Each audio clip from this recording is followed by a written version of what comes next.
I'm not buying crap anymore. Ever since I started studying Bitcoin and learning about Austrian economics, it's really reshaped the way I think about money. It's taught me the value in delaying gratification and saving for the future, and not just impulsively buying things that give me a little bit of joy today. I used to always want the latest electronics.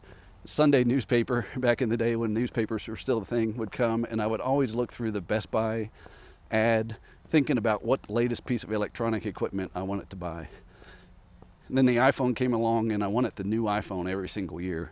It's really through reading Bitcoin books and learning a concept called time preference that really opened my eyes and shifted the way I was thinking. I'm Michael, and this is Betirement.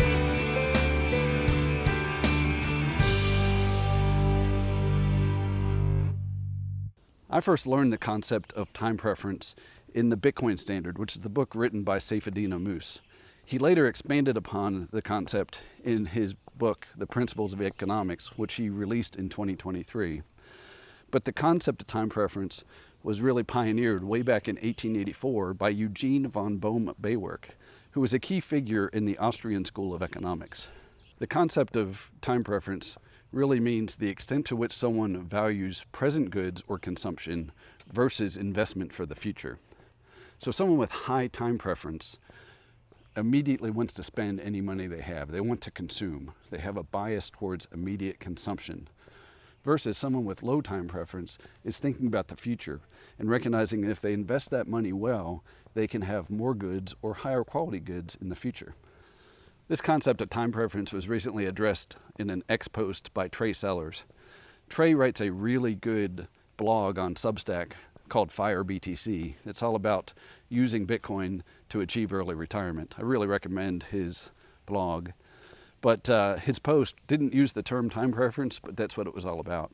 He said, the real marshmallow test today is for adults deciding between instant consumption in fiat or delayed gratification in Bitcoin. And this really spoke to me and really inspired this video, talking about my reflections on how I've learned in recent years about time preference and delaying that gratification through savings in Bitcoin.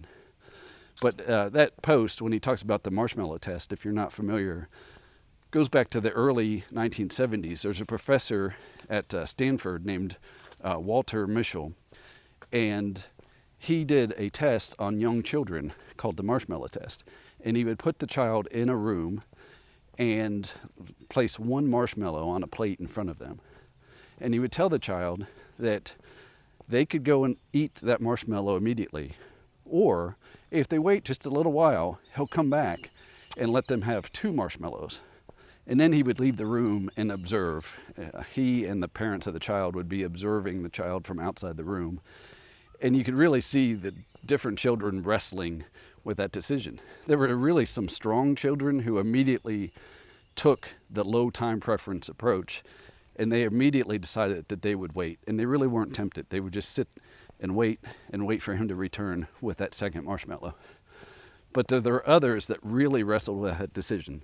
Some would just pop it in their mouth immediately. They could not give in. They had high time preference. And then others would just pick at the marshmallow and maybe try to get by with just having a taste without eating the whole marshmallow. And it was a good example how human nature really does tend to high time preference. We want that immediate gratification. And for most of us, we really need to fight to take on a low time preference and delay that gratification for the future. It's interesting that in that study, they followed those children through their high school years and recognized that the children that had that low time preference, that were willing to wait, in general had better outcomes and better academic achievement later in their schooling. I recently reorganized my garage and cleaned it out. Having some time in retirement gave me the time to finally make some order out of the mess that was my garage and build up over the last 20 plus years.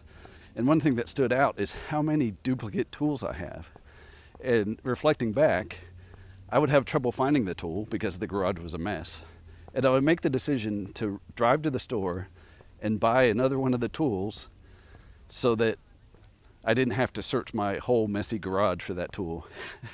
And that was extremely high time preference, right? I should have taken the time to organize my garage way back then and find the tools, organize the tools so that when I needed one, I could immediately find it. Notably, I found 8 25-foot long tape measures in my garage that I just accumulated over the years. Of course, I only need one. I don't ever need to use more than one at a time. But over time, I just accumulated them. I couldn't find one, so I'd go buy one, or I'd see a sale on a tape measure, and I'd pick it up just because they're convenient to have. But I don't need 8 of them.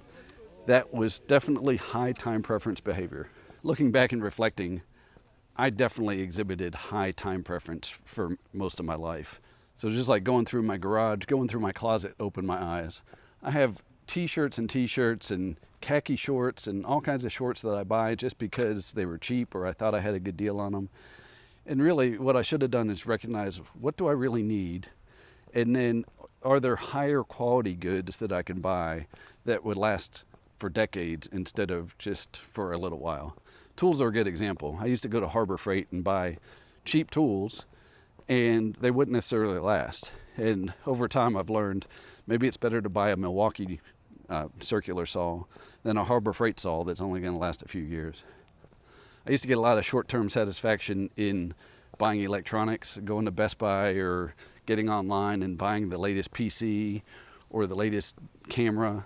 And I have a drawer full of cameras that I bought over the years and frankly never learned how to use.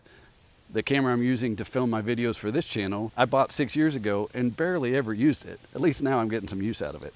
Years ago I had a mentor that would often say, the more stuff you own, the more stuff owns you. And I have definitely found that to be the case. If I buy a fancier car, it takes more of my energy to keep up with that, keep it washed, keep it cleaned, keeps more of my resources going to it. You know, it costs more to insure it, etc. And it's really caused me to reflect on the value of that low time preference and keeping things simple and focusing my resources more on the future and growth than on that short-term gratification from having that fancy car or a closet full of new clothes or way too many tools in my garage.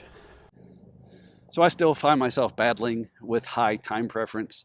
The latest gadget comes out or a brand new fancy car comes out and I want it. I'm still fighting those urges to go out and buy and consume and demonstrate that high time preference behavior. But I'm trying more and more over the years to demonstrate low time preference behavior. And stacking sats, buying Bitcoin, is the main way I do that. I put that money aside, realizing that I don't need more stuff in the short term. I have plenty of stuff. But that will provide security for my future and also my children's future and even their children's future. So I recommend you do the same. Check out the Bitcoin Standard or Principles of Economics. Both of those are by Saifedean Ammous. And start learning about money and about the concept of time preference. So I hope you found value in this video. If you did, please like and subscribe. I'm putting out content like this every single week, really focused on Bitcoin and early retirement and other financial matters and lessons that I've learned over the years. So if you like this video, please like and subscribe to the channel. And also, you might want to check out these videos.